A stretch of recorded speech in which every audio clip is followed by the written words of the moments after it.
राष्ट्रपति के हाथों बिलासपुर जिला प्रशासन की वेबसाइट को मिला राष्ट्रीय प्लेटिनम अवार्ड।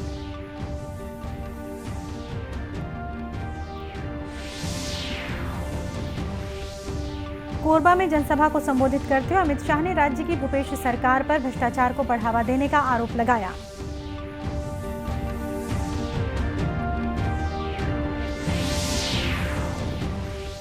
बच्चों को खगोलीय विज्ञान से रूबरू कराने भिलाई के Swami Atmanand English medium school में एस्ट्रोनॉमी लैब की स्थापना।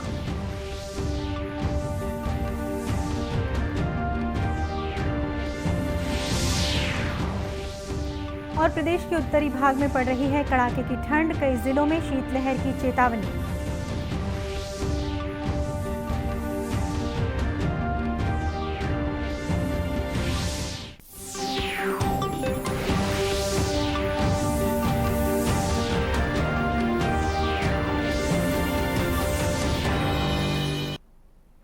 नमस्कार, आप देख रहे हैं दूरदर्शन समाचार। मैं हूं शीतला शुक्ला। अब समाचार विस्तार से। राष्ट्रपति द्रौपदी मुर्मू ने आज नई दिल्ली में डिजिटल इंडिया पुरस्कार प्रदान किए। इस समारोह में बिलासपुर जिला प्रशासन की वेबसाइट को राष्ट्रीय प्लेटिनम अवार्ड से सम्मानित किया गया। जिला कलेक्टर सौरभ कुमार के साथ अन्य अधिकारियों ने कार्यक्रम में ये पुरस्कार ग्रहण किया। बिलासपुर जिला प्रशासन की वेबसाइट को नवाचार के लिए ये पुरस्कार दिया गया। राष्ट्रीय सूचना विज्ञान केंद्र द्वारा तैयार की गई इस वेबसाइट में केंद्र और राज्य सरकार की योजनाओं की जानकारी अपलोड करने के साथ ही दिव्यांगों के लिए भी विशेष सुविधा दी गई है। दृष्टिबाधित भी सॉफ्टवेयर के जरिए इस वेबसाइट में दी गई जानकारी का उपयोग कर सकेंगे। जहां जहां माउस का कर्सर जाएगा वहां लिखी जानकारी आवाज में बदल जाएगी। समारोह को संबोधित करते हुए राष्ट्रपति ने कहा कि देश के हर कोने में डिजिटल तकनीक की पहुंच होने पर ही भारत की अर्थव्यवस्था ज्ञान आधारित बन सकेगी। उन्होंने कहा कि भविष्य में परिवर्तन की गति आज की तुलना में अधिक तेज होगी और इसमें मुख्य भूमिका तकनीक की होगी। इसलिए डिजिटल नवाचार का मुख्य लक्ष्य सामाजिक न्याय होना चाहिए। राष्ट्रपति ने कहा कि डिजिटल तकनीक ने सरकार के लिए दूरस्थ इलाकों तक पहुंचना आसान बना दिया है। उन्होंने कहा कि डिजिटल रूपांतरण की यात्रा नवाचार, प्रभाव और समावेश के कारण संभव हुई है। I am delighted to address you on the 7th edition of the Digital India Awards, which is an occasion to encourage and honor innovative digital initiatives at all levels. Digital India Awards 2022 acknowledge, inspire and motivate not only government entities but also startups to attend the vision of a digital India. The awards are but a step towards transforming India into a digitally empowered society where people's potential is unleashed by efficient, effective use of digital governance. गौरतलब है कि digital India पुरस्कार 7 श्रेणियों में प्रदान किए जाते हैं। इन पुरस्कारों का उद्देश्य सरकारी संस्थाओं के साथ स्टार्टअप्स और जमीनी स्तर की डिजिटल पहलों को भी प्रेरित प्रोत्साहित करना है। डिजिटल इंडिया कार्यक्रम की परिकल्पना भारत को डिजिटल रूप से सशक्त समाज और ज्ञान आधारित अर्थव्यवस्था में परिवर्तित करने के लिए की गई है। केंद्रीय गृह मंत्री अमित शाह ने राज्य की भूपेश सरकार पर भ्रष्टाचार को बढ़ावा देने का आरोप लगाते हुए गरीबी और माओवाद जैसी समस्याओं के लिए जिम्मेदार ठहराया है। आज कोरबा शहर में एक जनसभा को संबोधित करते हुए केंद्रीय गृह मंत्री ने कहा कि कांग्रेस पार्टी ने पिछड़े वर्ग के लोगों को अधिकार देने की केवल बातें कही, लेकिन भारतीय जनता पार्टी ने पिछड़े वर्ग को संवैधानिक पद दिया। उन्होंने कहा कि पिछले 15 वर्षों के दौरान भाजपा ने अच्छी सड़कें देने के साथ ही हर घर में बिजली पहुंचाने का कार्य किया। उन्होंने कहा कि केंद्र की सरकार छत्तीसगढ़ के विकास के लिए हर संभव कदम उठा रही है और राशि भी आवंटित की जा रही है, लेकिन राज्य की भूपेश सरकार लोगों तक इसका फायदा पहुंचने नहीं दे रही है। और पिछड़ा वर्ग के सभी भाइयों बहनों को संवैधानिक अधिकार देने का काम हमारे प्रिय नेता नरेंद्र मोदी जी ने किया। इसके साथ साथ पिछड़ा वर्ग में नीट की परीक्षा में आरक्षण की व्यवस्था करी।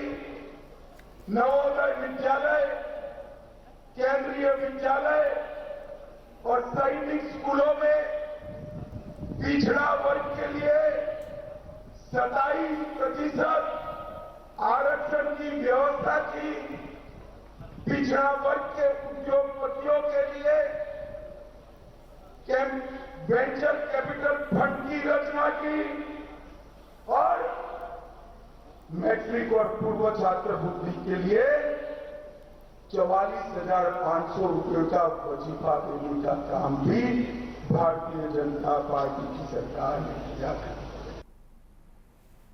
श्री शाह आज एक दिवसीय दौरे पर छत्तीसगढ़ पहुंचे हैं। देर शाम वे रायपुर से नई दिल्ली के लिए रवाना हो जाएंगे। युवा मामले और खेल मंत्री अनुराग सिंह ठाकुर ने कहा है कि देश के युवा नई तकनीक को तेजी से अपनाने में अग्रणी बनते जा रहे हैं। उन्होंने नई दिल्ली के आकाशवाणी भवन परिसर में यूथ 20 के पूर्वावलोकन कार्यक्रम को संबोधित किया। इस अवसर पर केंद्रीय मंत्री ने यूथ 20 शिखर सम्मेलन की थीम, प्रतीक चिन्ह और वेबसाइट भी जारी किया। यूथ 20 G20 समूह का आधिकारिक युवा कार्य समूह है। ये G20 की प्राथमिकताओं पर युवाओं को अपने दृष्टिकोण और विचार अभिव्यक्त करने का एक मंच प्रदान करता है। श्री ठाकुर ने कहा कि भारत सॉफ्टवेयर और आध्यात्मिकता का मेल है। उन्होंने कहा कि देश के युवा स्टार्टअप संस्कृति को आगे ले जाते हुए सामाजिक आर्थिक समस्याओं का व्यवहारिक समाधान उपलब्ध करा रहे हैं। India will not only speak but also provide an audience to the youth from across the world to be heard in the world's largest democracy amongst those young leaders geared up with the baton to the future. Shri Thakur ने youth 20 के 5 प्रमुख विषयों भविष्य में काम के तरीके, जलवायु परिवर्तन, आपदा जोखिम घटाने, शांति प्रक्रिया और सुलह, साझा भविष्य और बेहतर जीवन तथा खेल पर भी विस्तार से प्रकाश डाला। बीजापुर जिले के नेलसनार मिरतुर गंगालूर मुख्य मार्ग पर बेचापाल एटेपाल के पास सड़क के बीचों बीच 25 किलोग्राम का आईईडी बरामद किया गया है। बताया जाता है कि सुरक्षा बलों को नुकसान पहुंचाने के लिए माओवादियों ने ये विस्फोटक लगा रखा था, लेकिन जवानों की सक्रियता के चलते समय से पहले ही इसे बरामद कर लिया गया। बीडीएस मिरतुर की टीम ने विस्फोटक को मौके से सुरक्षित निकालकर निष्क्रिय करने में सफलता हासिल की। और अब लेते हैं एक छोटा सा ब्रेक।